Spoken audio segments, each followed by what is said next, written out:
Assalamualaikum warahmatullahi wabarakatuh. Semoga kesehatan, keselamatan, dan keberkahan selalu menyertai kita semuanya.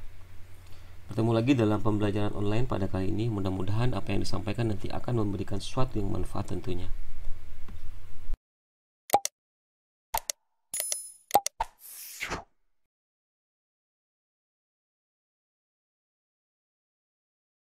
Pada pembelajaran kali ini kita akan membahas tentang SAP, Satuan Acara Pembelajaran. Adapun tujuan pembelajaran kita pada kali ini adalah yang pertama, pembelajar nanti akan mampu menjelaskan pengertian, manfaat, dan tujuan SAP, kemudian mengetahui komponen-komponen SAP.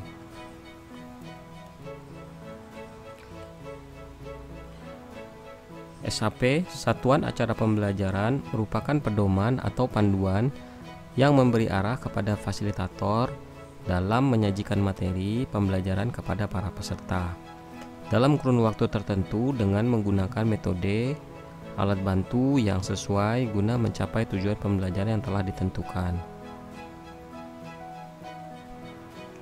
Komponen-komponen SAP terdiri dari yang pertama, tujuan pembelajaran umum, tujuan pembelajaran khusus, pokok bahasan dan subpokok bahasan, kegiatan belajar mengajar, metode pembelajaran, media dan alat bantu pembelajaran, estimasi waktu, evaluasi, dan kepustakaan. Manfaat SAP yang pertama, dapat menjadi instrumen pengendalian dan pembinaan terhadap fasilitator dalam melaksanakan kegiatan pembelajaran. Yang kedua, fasilitator dan peserta dapat mengetahui proses pembelajaran yang akan berlangsung dan metode-metode untuk mencapai tujuan materi tersebut. Tujuan SAP yakni sebagai pedoman dan arah bagi fasilitator dalam melaksanakan proses kegiatan pembelajaran. Berikut ini bisa kita lihat contoh SAP. Yang pertama, mata diklat, kemudian jumlah jam pembelajaran, kemudian tujuan pembelajaran umum atau standar kompetensi, tujuan pembelajaran khusus atau kompetensi dasar, kemudian pokok bahasan, subpokok bahasan, kegiatan belajar mengajar. Untuk kegiatan belajar mengajar bisa kita lihat di tabel ini. Yang pertama, di tahapan baris ada pendahuluan, ada penyajian, ada penutup, evaluasi, dan referensi. Di tabel kolom bisa kita lihat di sini kegiatan fasilitator, kegiatan peserta, metode, media dan alat bantu, serta estimasi waktu dalam kegiatan pembelajaran. Yang pertama, identifikasi mata kuliah. Tuliskan identitas mata kuliah atau mata diklat. Yang di sini tadi ya.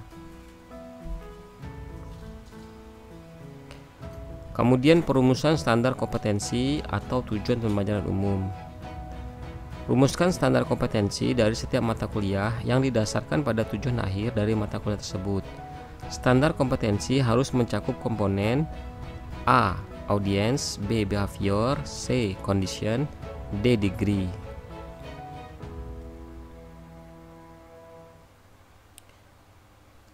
Audience atau pembelajar yang harus dapat mengerjakan atau melakukan perbuatan atau berpenampilan seperti yang dinyatakan dalam standar kompetensi. Behavior atau perilaku yang diharapkan dapat dilakukan oleh pembelajar setelah menyelesaikan kegiatan pembelajaran. Kemudian condition atau persyaratan merupakan keadaan yang harus dipenuhi pada saat pembelajar menampilkan perilaku yang diharapkan setelah selesai mengikuti kegiatan pembelajaran. Kemudian degree, tingkat keberhasilan yang diharapkan dapat dicapai oleh pembelajaran. Jadi dalam merumuskan standar kompetensi diharapkan harus mengandung komponen A, B, C, dan D. Contoh, pembelajar dapat menjelaskan pengertian diare dengan benar. Ya, bisa kita lihat di sini masing-masing komponen ada semuanya A, B, C, D. Audience, behavior, condition, dan degree. Yang kedua, pembelajar dapat menyebutkan audience, behavior menyebutkan 4 gejala diare kondisi, dan tanpa bantuan pembelajar lain degree ya, tingkat keberhasilan. Yang nomor 3, pembelajar mampu menjelaskan penanggulangan tanpa melihat catatan. Kemudian yang berikutnya, yang nomor 3, perumusan kompetensi dasar atau tujuan pembelajaran khusus. Jabarkan standar kompetensi yang telah dirumuskan menjadi beberapa kompetensi dasar untuk memudahkan pencapaian dan pengukurannya. Tuliskan dengan kata kerja operasional seperti pada standar kompetensi yang meliputi aspek kognitif, afektif, dan psikomotorik. Bila perlu, gunakan kata kerja yang paling tinggi tingkatannya dalam ranah yang terkait. Nah, berikut ini adalah contoh-contoh daftar kata kerja operasional untuk ranah kognitif. Untuk tahapan-tahapannya, tahapan pengetahuan kita bisa menggunakan mengutip, menyebutkan, menjelaskan, menggambarkan, membilang, mengidentifikasi, mendaftar. Jadi saya ambil contoh, pembelajar dapat membaca atau dapat meniru, dapat mencatat, dapat menyatakan, dapat mempelajari. Ini masuk dalam tahapan pengetahuan. Nah, dalam tahap tingkatan yang lebih tinggi lagi, tahapan pemahaman, nah kita bisa menggunakan beberapa kata kerja operasional ini: memperkirakan, memperjelaskan, memerincikan, mengkategorikan, mengasosiasikan, membandingkan, mengkontraskan, mendiskusikan, dan sebagainya.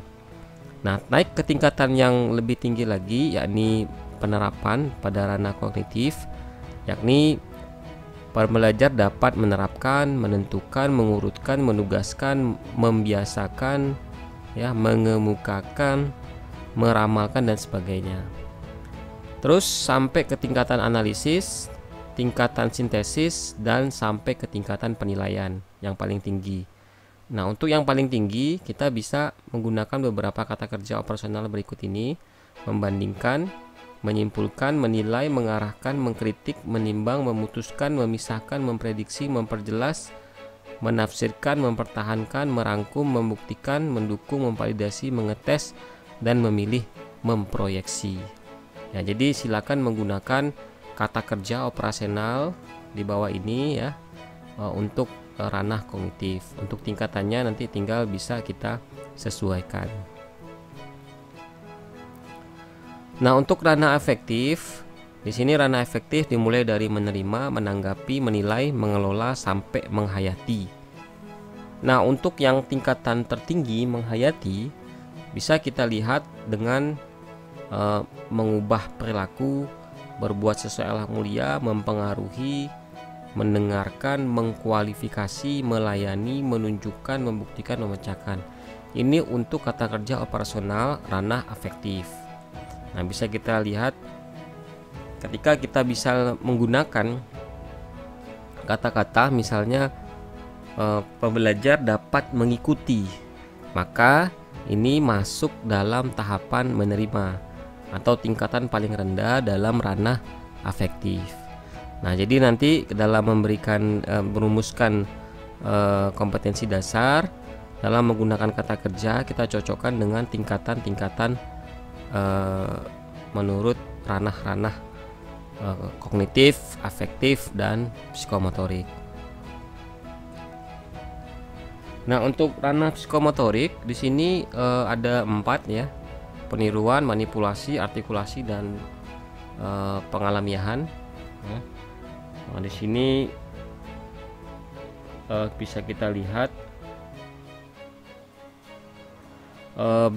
lihat menggunakan beberapa kata kerja ya. Contoh misalnya di tahapan paling rendah, peniruan ya, dapat mengaktifkan, dapat menyesuaikan, dapat menggabungkan, dapat memperkecil, dan sebagainya. Jadi ini adalah kata kerja operasional yang bisa kita manfaatkan. Kemudian penentuan materi pokok. Materi pokok adalah pokok atau sub pokok bahasan, merupakan materi bahan ajar yang dibutuhkan peserta didik untuk mencapai kompetensi dasar yang telah ditentukan dengan berdasarkan prinsip-prinsip sebagai berikut.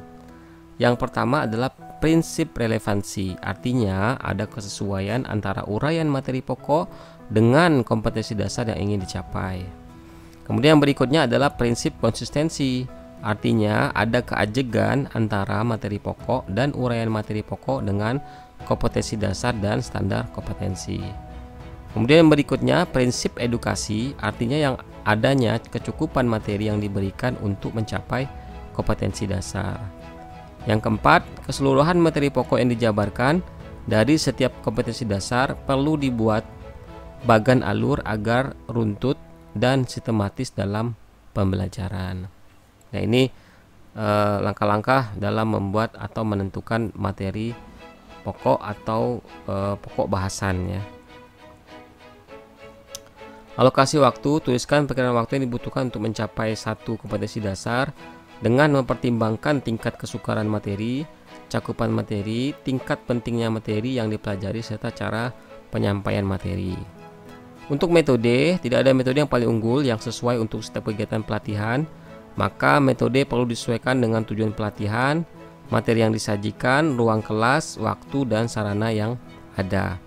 Kemudian yang untuk media disarankan untuk ekonomis, efisien, dan tentunya efektif. Kemudian dalam mengevaluasi, evaluasi atau penilaian tercakup dalam SAP adalah evaluasi yang bersifat formatif, yakni untuk mengetahui tingkat penguasaan materi atau bahan pembelajaran. Nah, bentuk evaluasi dapat bermacam-macam seperti yang saya sampaikan pada pembelajaran sebelumnya. Bisa melalui tes ataupun bisa melalui non-tes.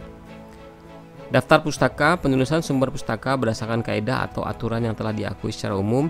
Biasanya buku-buku rujukan atau referensi berupa buku teks, jurnal, laporan penelitian, situs, dan lain-lain. Saya rasa itu saja yang dapat disampaikan tentang SAP, Satuan Acara Pembelajaran. Mudah-mudahan apa yang disampaikan bermanfaat. Sampai jumpa lagi di pembelajaran berikutnya. Wabillahi taufiq wal hidayah. Wassalamualaikum warahmatullahi wabarakatuh.